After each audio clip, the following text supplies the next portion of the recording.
Now I bet you the first thing that you probably noticed about this shot is that I'm wearing a red jumper, which contrasts from the background. Or maybe it was my unicycle actually. I trained myself with a National Geographic book of all of their best photos throughout the years, and I thought about this list for every picture in that book. They'll really help you to find compositions and take away lessons when you look at photos.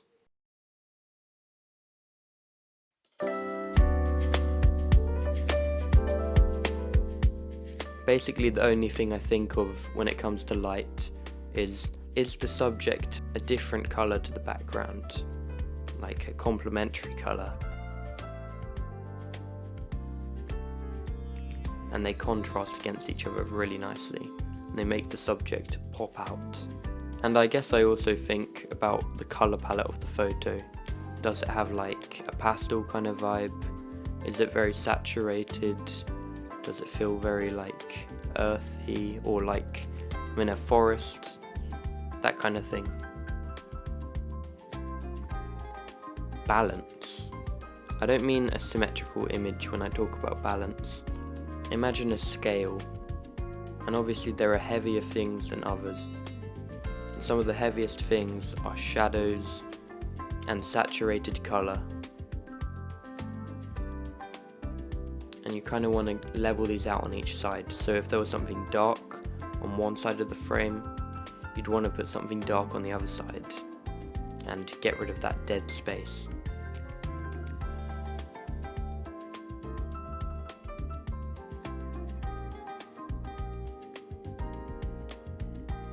When I think about contrast, I usually think about light and colour contrast.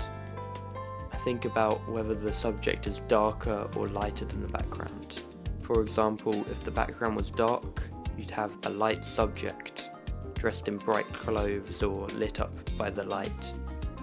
And when you have contrast, it draws the eye a lot and makes the person focus on the subject. That's what makes people stare at photos for quite a long time, which is what you want.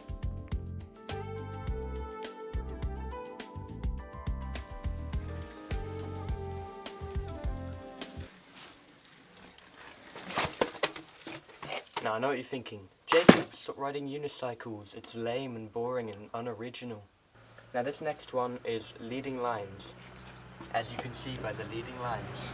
Leading lines are probably my favourite part because they can create this kind of path throughout the image. And a really, really good image would make your eye go round in a circle. So there would be things which cut you off from the edges of the photo. A round curve or something leading you back into the frame in a spiral.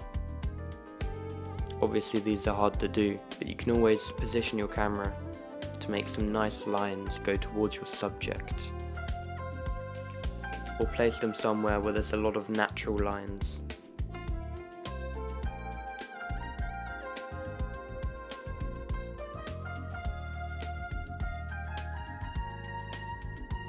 And lastly, I think about frame in frame. And what I mean by frame in frame is there like a frame in the image in the foreground? Like a window frame, a door frame, two poles on either side. And when there's a frame in another frame, it creates tons of depth. And it makes the image feel really 3D. That's how I look at an image. And you should try this out next time you're looking at a photo. If you do this a lot, you'll train your mind and get way better compositions and photos. Thank you for watching, and goodbye.